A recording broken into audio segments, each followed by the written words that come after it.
Traffic পুলিশের দুর্ভোগ লাগবে ঢাকার লালবাগের পলাশীতে স্মার্ট ট্রাফিক পুলিশ বক্স উদ্বোধন করেছে ঢাকা মেট্রোপলিটন পুলিশ।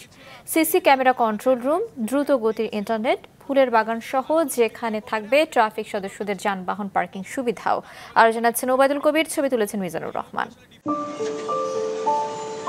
কখনো বা রোদের প্রখরতায় কাজের ক্ষেত্রে, আবার কখনো মোকাবেলা করতে হয় ঝড় বৃষ্টি। এভাবেই প্রতিনিয়ত দায়িত্ব পালন করতে হয় ট্রাফিক বিভাগের কর্মরতদের। তার উপর বেশিরভাগ ট্রাফিক বক্সে টয়লেট না থাকায় আশপাশের মার্কেট, অফিস সহ বিভিন্ন স্থানের উপর নির্ভর করতে হয় তাদের। বেশি বিড়ম্বনায় পড়তে হয় নারী সদস্যদের। এসব সমস্যা বিবেচনায় বাংলাদেশ প্রকৌশল বিশ্ববিদ্যালয় ও ঢাকা মেট্রোপলিটন পুলিশের যৌথ উদ্যোগে স্মার্ট ট্রাফিক পুলিশ বক্স উদ্বোধন করা হলো রাজধানীর পলাশীর মোড়ে, যেখানে থাকছে টয়লেট, সুপেয় পানি, লকার, একাধিক ট্রাফিক সদস্যদের বসার ব্যবস্থা সহ ট্রাফিক সদস্যদের ব্যবহৃত যানবাহন পার্কিং এর সুবিধা। কাজ করতে হয়, তো ওয়াশরুম না থাকলে আমাদের সমস্যা হয়ে যায়।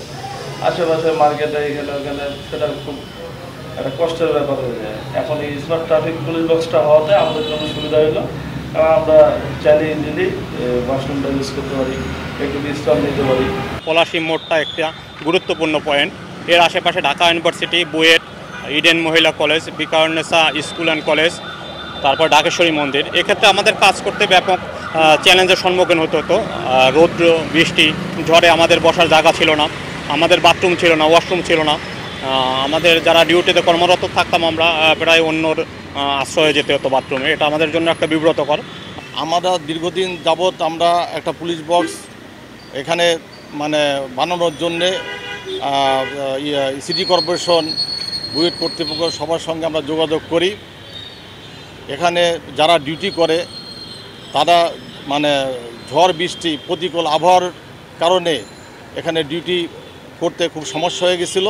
এছাড়াও সিসি ক্যামেরা কন্ট্রোল রুম, দ্রুত গতির ইন্টারনেট ও ফুলের বাগানও করা হবে স্মার্ট ট্রাফিক পুলিশ বক্স ঘিরে।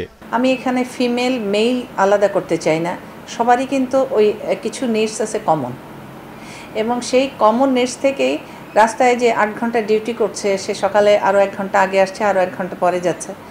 সো তার একটু পানি খাওয়ার দরকার হতে পারে, একটু খাবার খাওয়ার দরকার হতে পারে। প্রচণ্ড তাপদাহ, যেটা পানি তো একটু পরপরই খাওয়ার দরকার হয়েছে। আবার ওয়াশরুমটা তো ভেরি ন্যাচারাল বিষয়। মেয়েদের ক্ষেত্রে তো আরও কিছু সমস্যা, ব্যক্তিগত সমস্যা থাকে। এসব বিষয় বিবেচনা করে আমরা সবসময় চেয়েছি যে আমাদের প্রত্যেকটা ইন্টারসেকশনে একটা করে অন্তত পুলিশ বক্স থাক, যেটা অনুমোদিত, এবং সিটি কর্পোরেশন আমাদেরকে সহযোগিতা করলেই বক্সগুলো আরও বেশি ভালো করা সম্ভব আমি মনে করি। পর্যায়ক্রমে এমন স্মার্ট ট্রাফিক পুলিশ বক্স বানানো হবে বলেও জানানো হয়। ওবায়দুল কবির, মাছরাঙা সংবাদ, ঢাকা।